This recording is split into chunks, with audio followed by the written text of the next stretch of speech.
waktu kita orang start business, kita orang nampak emas ni adalah salah satu tools yang kita boleh gunakan untuk kita orang buat rolling. Macam mana kita buat adalah kita orang beli emas, dan bila kita orang ada projek, kita orang akan gadai emas tu, kita orang akan pajak emas tu dan dapatkan cash, dan bila kita dapat payment projek tu, kita orang akan tebus balik emas tu. Benda tu adalah salah satu perkara yang kita orang praktis untuk setiap projek yang kita dapat. Macam mana bila terjebak dalam emas ni, kita orang dah dapat kesedaran pasal emas ni waktu, sebab mak sendiri pun memang encourage kita beli emas. Waktu dapat duit JPE awal-awal dulu, mak cakap asingkan this amount, mak nak beli emas, sebab mak tahu kalau bagi semua ni dekat kamu akan habis, tak nampak pun dalam bentuk emas tu. So kita pun alihkanlah duit tu dalam bentuk emas. So sampai sekarang emas tu ada. Kita pun rasa macam kenapa kita nak simpan seorang-seorang je ilmu ni, sedangkan kita boleh bantu orang lain juga. So bila 2 tahun lepas dah beli emas dalam amount yang banyak sikit, kita dah dapat jadi dealer waktu tu, tapi saya tak tahu pun manfaat dealer ni.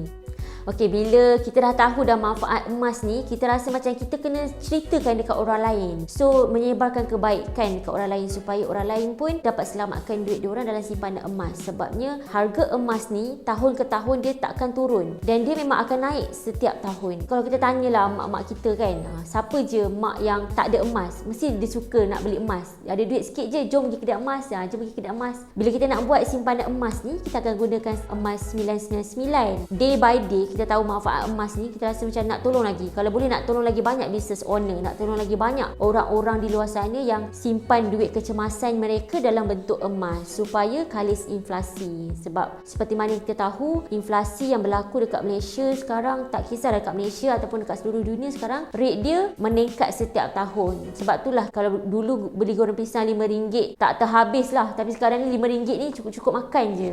Itulah umpamanya. Okey, kalau kita tengok kan, ASB dan tabung haji memang dia ada rate. Dia dah ada rate 5%. Dia akan ada dividen setiap tahun. Lain dengan emas. Emas ni dia tak ada jaminan berapa keuntungan yang kita dapat. Dia boleh pergi 10%, dia boleh pergi 15%, dia boleh pergi 7%. Tapi sepanjang 10 tahun dia naik lebih kurang 400%. So sebenarnya kalau kita ambil purata, sebenarnya dia naik lah setiap tahun. Kalau orang kata, kalau nak comparekan dengan ASB dan tabung haji, dia tak boleh compare. Sebab tabung haji dengan ASB dia ada rate yang ditetapkan. Kalau emas ni nilai dia berdiri sendiri. So dia akan naik mengikut nilai dia sendiri. Kalau berlakunya uncertainty, contoh macam sebelum ni berlaku pandemik, baru-baru ni kita berlaku peperangan antara Russia dan juga Ukraine. Benda tu sebenarnya efek kepada harga emas, di mana harga emas sangat naik. Kalau kita tengok pun, Bank Russia mengambil langkah berjaga-jaga dengan diorang membeli emas. Bukan sahaja di Russia, tapi di seluruh dunia. Mereka mengambil inisiatif untuk membeli lebih banyak emas, sebab kita tahu bila berlakunya sesuatu peperangan, bila berlakunya sesuatu konflik, harga wang ringgit akan jatuh dan harga emas akan menaik dan dia akan kekal bertahan nilai itu.